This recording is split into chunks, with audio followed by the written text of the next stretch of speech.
అడ్డము గిర్రా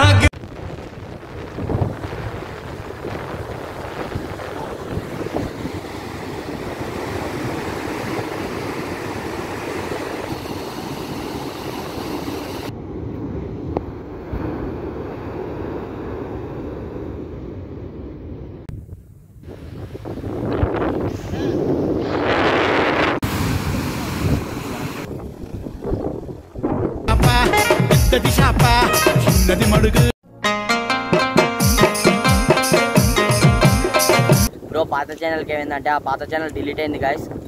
ఇప్పుడు మనం ఏం చేయలేం.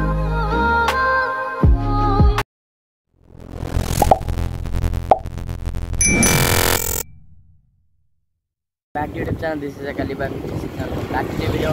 సో గైస్ ఏంటంటే మూసిక్ గేట్లు ఓపెన్ చేసిరట. ఇంతకుముందు మనం మూసిక్ గేట్లు ఓపెన్ చేయలేరు. అయితే మనం పోయి వీడియో ఉంది, అది నా పాత ఛానల్ మీద ఉంది. చాలా మంది అడుగుతున్నారు ఏంటంటే బ్రో పాత ఛానల్కి ఏమైందంటే ఆ పాత ఛానల్ డిలీట్ అయింది గైస్. ఇప్పుడు మనం ఏం చేయలేం. పాత ఛానల్ అయితే డిలీట్ అయిపోయింది. ఇప్పుడు కొత్త ఛానల్ పెట్టినా, ఇది కొత్త ఛానల్. మీరంతా పాత ఛానల్లో చూసేదైతే మీరు ఈ ఛానల్ సబ్స్క్రైబ్ కొట్టండి ప్లీజ్. ఈ ఛానల్కి సబ్స్క్రైబ్ కొట్టండి.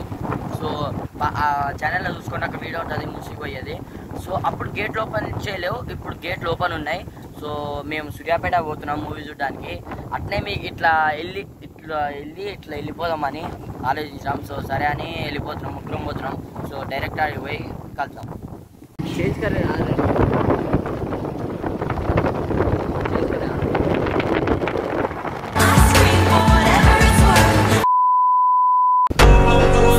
చూడండి మనం ఫైనల్లీ అయితే మూసీ దగ్గరకు వచ్చేసినాం. సో వీడైతే అలలు ఎట్లా వస్తున్నాయి చూడండి. అలలు సౌండ్ మాత్రం మొత్తం ఉంది. అలలు బాగా వస్తున్నాయి, జస్ట్ లైక్ ఏ బీచ్. ఇక్కడ మినీ బీచ్ లెక్క ఫీలింగ్ వస్తుంది చూడండి. ఇంకా మేము ఆడ మూసి ఉంది, మూసి గేట్ల అక్కడికి పోనిస్తలేరు ఇప్పుడైతే ప్రజెంట్ అయితే. ఎందుకంటే మేము ఆడికి పోవాలి, చాలా దూరం ఉంది. అది ఈ నుంచి 2-3 కిలోమీటర్స్ ఉంటుంది. ఆడికి పోయినాక చూపిస్తా. కానీ ఈడ మాత్రం మీరు అయితే వ్యూ మస్తు ఎంజాయ్ చేయవచ్చు. సో ఇక్కడ మీరు చూడండి అలలు ఎట్లా వస్తున్నాయి. ఎండు నుంచో వస్తున్నాయి అలలు, పెద్ద పెద్ద అలలు వస్తున్నాయి. సో చూడండి ఎట్లా వస్తున్నాయో, సేమ్ మినీ బీచ్ లెక్క ఫీలింగ్ ఉంది. మేము మళ్ళీ ఎందుకు తాగాలి అంటే మేము బట్టలు తీసుకోవాలి కాబట్టి మళ్ళీ తడిసి మళ్ళీ సూర్యాపేట పోవాలంటే అసలుకే మేము మూవీకి పోవడం మంచిగా ఉండదు అని. సో మీరు ఈడ చూడండి అలలు ఎట్లా కొట్టుకొని వస్తున్నాయో. మీరు ఒక్కసారి స్లో మోషన్లో చూడండి, నేను చేస్తా స్లో మోషన్, మీరు చూడండి.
పెద్దది చాప చిన్నది మడుగు.